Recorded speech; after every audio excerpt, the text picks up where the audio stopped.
Welcome to my channel. తుంట చేపల కూర తయారు చేయడం చాలా ఈజీ అండి. టమాటో, ఆనియన్స్, వంకాయలు కోసి పక్కన పెట్టాలి. నిమ్మ సైజ్ అంత చింతపండు నానబెట్టాలి. నేను ఇక్కడ పావు కేజీ ఎండు చేపలు తీసుకుంటున్నాను. పావు కేజీకి సరిపడా ఇంగ్రీడియంట్స్ కలుపుకున్నాను. వంకాయ, టమాటా, ఎర్రగడ్డలు. ఇవి బాగా క్లీన్గా వాష్ చేయాలి 3 to 4 times, ఎందుకంటే సాల్ట్ ఉంటుంది. ఇవి సముద్రం చేపలు కాబట్టి. లైక్ చేయండి, షేర్ చేయండి. మీరు ఎక్కడి నుండి చూస్తున్నారో కమెంట్ చేయండి, అలాగే సబ్స్క్రైబ్ చేసుకోండి. ఇది మా బామ్మల కాలం నాటి చేపల కూర అండి.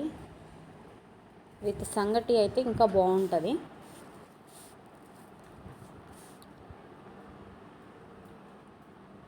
వైట్గా రావాలి చేపలన్నీ, అప్పుడే టేస్ట్ ఉంటుంది కూర.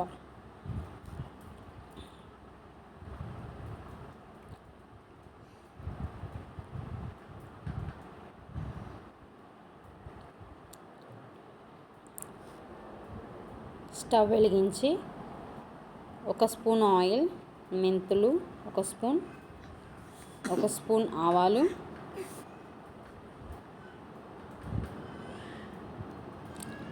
ముందుగా తరిగిన టమాటో, ఆనియన్స్ పోపులో వేయాలి. అవి వేగిన తర్వాత టమాటా వేయాలి. 1 స్పూన్ ఉప్పు, 1 స్పూన్ పసుపు, చింతపండు రసం తీసి పక్కన పెట్టాలి. టమాటాలు మగ్గిన తర్వాత వంకాయలు వేయాలి. వంకాయల్లో 1 స్పూన్ కారం, బాగా తిప్పాలి. కారం అంతా మిక్స్ అయ్యేటట్టు. చింతపండు రసం మనం ముందుగా కలిపెట్టుకునింది కూరలో వేయాలి. అవి కూర అంతా మగ్గిన తర్వాత చేపలు వేయాలి, లేకపోతే చేపలు ఇరిగిపోతాయని గుర్తుపెట్టుకోవాలి మనం. థ్యాంక్స్.